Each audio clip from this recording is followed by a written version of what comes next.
Right. ఒక్కసారి అదే video play చేయండి. రజనీ గారితో మాట్లాడదాం. చాలా కీలకమైనటువంటి అంశం. ఆ వీడియో వారిద్దరు తండ్రి కొడుకులు మంత్రి, ముఖ్యమంత్రి గారు భోజనం చేస్తున్నటువంటి పిల్లలతో కలిసి భోజనం చేస్తున్నటువంటి వీడియో మరొకసారి ప్లే చేయండి. అందులో మనం బాగా గమనిస్తే పిల్లలందరూ కూడా ప్లేట్ ఎక్కడ పెట్టారు? నేలపైన పెట్టారు. వారి ప్లేట్ నిండా భోజనం ఉంది. కానీ ముఖ్యమంత్రి గారిని, మంత్రి గారిని చూడండి, వాళ్ళిద్దరూ గాలిలో పైకి పెట్టుకున్నారు ప్లేట్ని ఇలా. అంటే కెమెరాకు అందకుండా, కెమెరాకు చిక్కకుండా, ప్లేట్లో ఏం లేదన్న విషయాన్ని కెమెరాకు చిక్కకుండా చాలా జాగ్రత్తగా పైకి పెట్టారు. పిల్లలందరూ ఎక్కడ పెట్టారు? నేలపైన పెట్టారు. చూడండి, లోకేష్ గారి ప్లేట్లో ఎంత భోజనం ఉందో చూడండి. దాన్నే కలుపుతూ ఉన్నారు. దాదాపు గంట సేపు కలిపినట్టున్నారు. చంద్రబాబు నాయుడు గారు స్పూన్తో గుచ్చుతూనే ఉన్నారు. మొత్తం 10 మెతుకులు ఉంటాయి కౌంట్ చేస్తే. అది గుచ్చుతూనే ఉన్నారు. కానీ వారిద్దరూ మాత్రమే, బాగా గమనించండి, ప్లేట్ గాల్లో ఉంది, చేతిలో పెట్టుకొని తింటున్నారు. రజనీ గారు అంటే కెమెరాకు చిక్కకుండా చాలా జాగ్రత్తగా ప్లేటు పైకి పెట్టుకొని తినాలి మనం అనేంత జాగ్రత్తలు తీసుకునే తెలివైనటువంటి మంత్రి, ముఖ్యమంత్రి ఆధ్వర్యంలో మన విద్యా వ్యవస్థ ఎలా ఉందంటే ఏం చెప్తారు? చాలా తెలివైన వాళ్ళిద్దరు. సార్ నమస్తే సార్. ఇందాక నుంచి నేను ఎంత వంగి చూసినా నాకు ఆ కంచంలో ఫుడ్ కనపట్లేదండి. నాకు వంగి అదే ఇంకా వంగి చూస్తున్నానండి. ఎక్కడ ఆవిడ గంటతో ఫుడ్ వేస్తున్న టైంలో ఆయన కంచం వెనక్కి లాగడం ఒకటే కనపడింది. తర్వాత అక్కడక్కడే స్పూన్ తో కలుగుతున్నారు. మీరేంటో పాపం వాళ్ళు ఏది చేసినా ఆ సినిమా స్క్రిప్ట్ పండిద్దామని వాళ్ళు చేస్తే మీరు ఎండిస్తున్నారండి. మొన్న కూడా పొయ్యి లేకుండా చేప కర్రీ చేసేసినట్టు చూపించినారు. అసలు ముళ్ళులున్న చేపని స్పూన్ తో తినే మొనగాడు ఎవరో ఇంతవరకు నేను చూడలే. గౌరవ ముఖ్యమంత్రి వారు మాత్రం ఆ స్పూన్ తో తినేసినారు ముళ్ళులున్న చేపని. అది కూడా ఆ గంటతో ఎప్పుడు అండి, మేము ఆడవాళ్ళం కదా, మాకు తెలుసు చేపని గింటలతో ఎప్పుడు కలపరండి. అది చిదిపి చేప పచ్చడి అవుతుంది. దాన్ని ఇలా ఇలా కలపాలండి. ఆ మూమెంట్ ఆఫ్ కుకింగ్ స్టైల్ అన్నమాట అది దాని వరకు. సో అటువంటి స్క్రీన్ స్క్రిప్ట్ కూడా లేదండి. దరిద్రం ఏంటంటే ఇంకొక విధానం ఏంటంటే హైందవ సాంప్రదాయం ప్రకారం కంచం నేల మీద పెట్టి మనంగా వంగి తినడం అనే సాంప్రదాయం అనేది ఉంటదండి.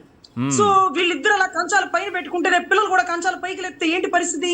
ఏంటమ్మా కంచాలు పైకి లేపారంటే ఆ ముఖ్యమంత్రి అంకులు, తాతయ్య, లేకపోతే ఆయన ఎవరు పాపం విద్యాశాఖ మంత్రి అంకులు, వీళ్ళిద్దరు ఆ తాతయ్య అంకులు ఇద్దరు పైకి లేపారు కదా అని వాళ్ళు లేపితే అది ఎంత పెద్ద తప్పండి. అరుగుదలకి ఎంత ఇబ్బంది అవుతుంది. ఇలా వంగి తినాలి సాంప్రదాయం అనేది లేకుండా పైకి పెట్టి స్పూన్స్ తో తినడం ఏంటండి? అసలు హైందవ సాంప్రదాయం 5 వేళ్ళు కలిపితేనే కదా నీకు బలం వెళ్ళేది. నువ్వు వంగాలి కదా, భూమికి ఇన్ని డిగ్రీల్లో ఉండాలి కదా. మరి ఏంటది? వీళ్ళేం సాంప్రదాయం నేర్పిస్తున్నారు పిల్లల్ని పాడు చేయడానికి? కాకపోతే రేపు అలా వెళ్ళకండి. మీరు వంగి తినేటట్టయితే వెళ్ళండి, స్పూన్లు వాడకుండా ఉండేటట్టయితే వెళ్ళండి. మీరు బాసా పట్లు వేసుకుని మీరు పీట్ల మీద కూర్చోవడం, పిల్లల్ని కింద కూర్చోబెట్టడం, అది కూడా వేరియేషన్ తెలుస్తుందండి. అబ్దుల్ కలాం గారు కూడా అన్ని కుర్చీలు వేసి ఆయన కుర్చీ పెద్దదేస్తే ఆ కుర్చీ పక్కకు తీపించి అన్ని కుర్చీలతో పాటు సరిసమానంగా కూర్చుంటారు. ఈయన ఆయనతో పోల్చుకోవడం ఏంటో? ఎవరన్నా పక్కన వాళ్ళకి చెప్పారు, నన్ను పోల్చండి అయ్యా మీరు ఆయనతోనని. ఆయనకైనా వారి కోవలని నేను అనడం కూడా ఇందాక రాజీవ్ అనేదో చెప్పాడు. కానీ అలా వచ్చింది ఇలా వచ్చింది, మాకైతే నవ్వు వచ్చిందండి. తర్వాత ఇంకేమన్నా వచ్చిందేమో తెలియదు కానీ ముందు నవ్వు వచ్చింది అలా కంపారిజన్ చేసుకుంటే. ఇంకొకటి ఏంటంటే ఇకపోతే విద్యాశాఖలో మార్పులు. ఎక్కడైతే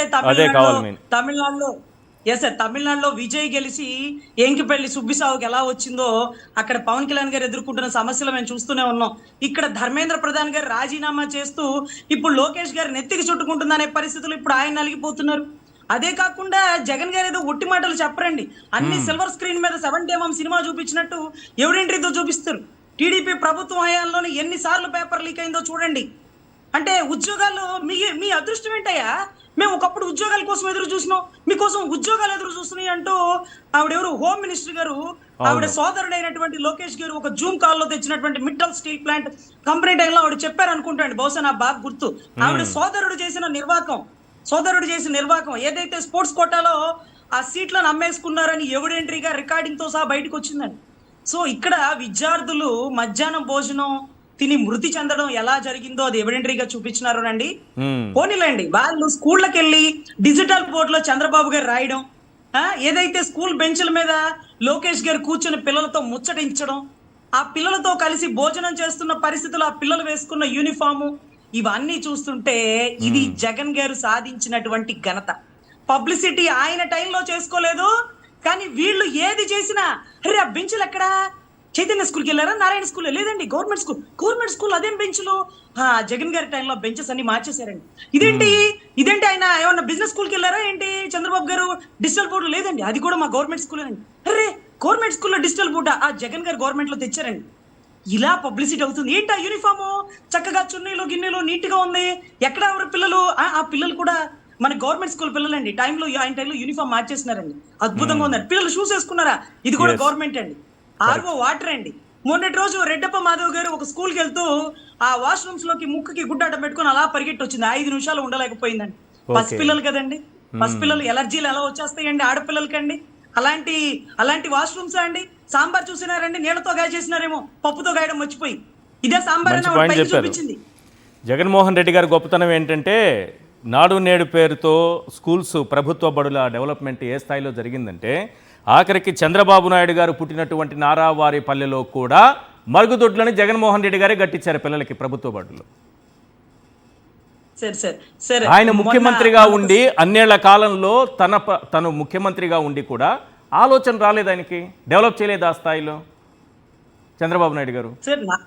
నారావారి పల్లికి ఆయన పండగ పూట వెళ్తారండి. పండగ పూట మాత్రమే వెళ్తారు. తన సొంత స్వగ్రామానికి 3 రోజులు స్క్రిప్ట్ ప్రకారం వాళ్ళందరినీ పిలిపించుకొని అక్కడ ఏం ఫుడ్ తినాలో బయట వాళ్ళ వంట మనుషులను పిలిపించుకొని అక్కడ కనీసం ఏమీ తాకకుండా ఏమీ ముట్టకుండా చక్కగా అక్కడ పండగ చేసుకొని వచ్చేస్తారండి. అది నారావారి పల్లికి ఆయన ఇచ్చేటటువంటి స్క్రిప్ట్. ఇంకొకటి సార్, ఇంకొకటి ఏంటంటే ఈ జంజీ ఏదైతే ఉందో సార్, నిన్నటి రోజు పిల్లలు ఏదైతే అక్కడ ఢిల్లీలో చేసినటువంటి పార్లమెంట్ ముట్టడి ఏదైతే ఉందో, నువ్వు నందా అయితే నేను బద్రీనాథ్ అని ఒక డైలాగ్ మీకు గుర్తుందా అండి? గుర్తుంది, బద్రీ సినిమాలో ఉంది, మన ఫేవరెట్ సినిమాలేమో. సో అక్కడ మీకు గుర్తుందా? నందా విలను, బద్రీ హీరో, అవును కదా? అవును. కానీ ఇక్కడ నందా హీరో అయిపోయాడు, బద్రీ విలన్ కూడా కాలేదు, జీరో అయిపోయాడు అండి. యువత దృష్టిలో నందా హీరో అయిపోయాడు. ఈ రోజు అంతమంది పిల్లల మధ్యలో అక్కడ వాంగ్చుక్ ఎవరైతే ఉన్నారో, సోనం వాంగ్చుక్ ఎవరైతే ఉన్నారో నిరాహార దీక్ష మధ్యలో ఇతను వెళ్లి వాళ్ళకి సంఘీభావం కల్పించి ఆయన హీరో అయిపోయాడండి. హీరో లాగా ఉండాల్సిన మా అన్న జీరో అయిపోయాడు. విలన్ కూడా అవలా, జీరో అయిపోయాడు. యువత భగత్ సింగ్ వీళ్ళందరూ యువతేనండి.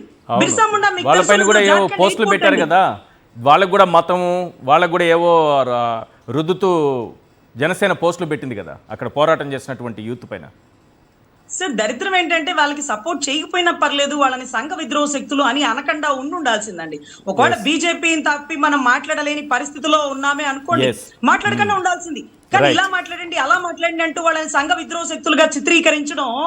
ఆ ఎంబీబీఎస్ చదివిన పిల్లలు అడుగుతున్నారండి, ఎగ్జామ్ ఫెయిల్ అయిపోయింది మళ్ళీ పెడుతున్నారుగా అన్నారటండి. ఆ పిల్లలు అడిగారు, మీరు ఎలక్షన్లలో కూడా కరప్షన్ చేసినారని మాకు నమ్మకం వచ్చింది, మీరు మళ్ళీ ఎలక్షన్ పెడతారా అన్నారు. మళ్ళీ ఎలక్షన్ పెడితే గెలవగలరా అండి? మళ్ళీ ఎగ్జామ్ పెడితే రాసే ధైర్య సాహసాలు, అప్పుడున్నటువంటి జ్ఞాపక శక్తి, ఆ పరిస్థితి అక్కడ ఉంటదా అండి? 570 మార్కులు ఎక్కడ, 620 మార్కులు ఎక్కడండి? ఎంత స్లాబ్ రేట్ తేడా వచ్చేసిందండి. సో ఇటువంటి పరిస్థితుల్లో వాళ్ళ బిడ్డలు ఎంబీబీఎస్ చదివి ఆ ఉద్యమాల్లో లేరు కాబట్టి వీళ్ళు ఇంత ధీమాగా కూర్చొని వాళ్ళని సంఘ విద్రోహ శక్తులని మాట్లాడగలిగారు. కానీ పగలు రాత్రి చదివి ఎంబీబీఎస్ చదివి అక్కడ పిల్లలు కొట్లాటలో కొట్టించుకొని రక్తంతో అక్కడ చిందులేస్తున్న టైంలో వాళ్ళ మీద బాష్పాయువు ప్రయోగించడం, లేకపోతే నీళ్లు పెట్టి కొట్టడం, వాళ్ళని జైల్లో పెట్టడం, ఇంత విధ్వంసాలు జరిగినప్పుడు కూడా తమరు మాట్లాడకుండా ఉన్నా బాగుండు, వాళ్ళని సంఘ విద్రోహ శక్తులు అన్నారు. కాబట్టి మీరు యువత దృష్టిలో, అంటే బీజేపీ దృష్టిలో మీరు ఎప్పుడు సనాతనీలేనండి, అది ఓకే, కానీ యువత దృష్టిలో జీరో అయిపోయారని యువత సాక్షిగా వాళ్ళు ఇచ్చినటువంటి స్టేట్మెంట్. ఈ రోజు నందా హీరో అయిపోయాడు, బద్రీ విలన్ కూడా కాదు, జీరో అయిపోయాడని ఎవరింట్రీ అండి.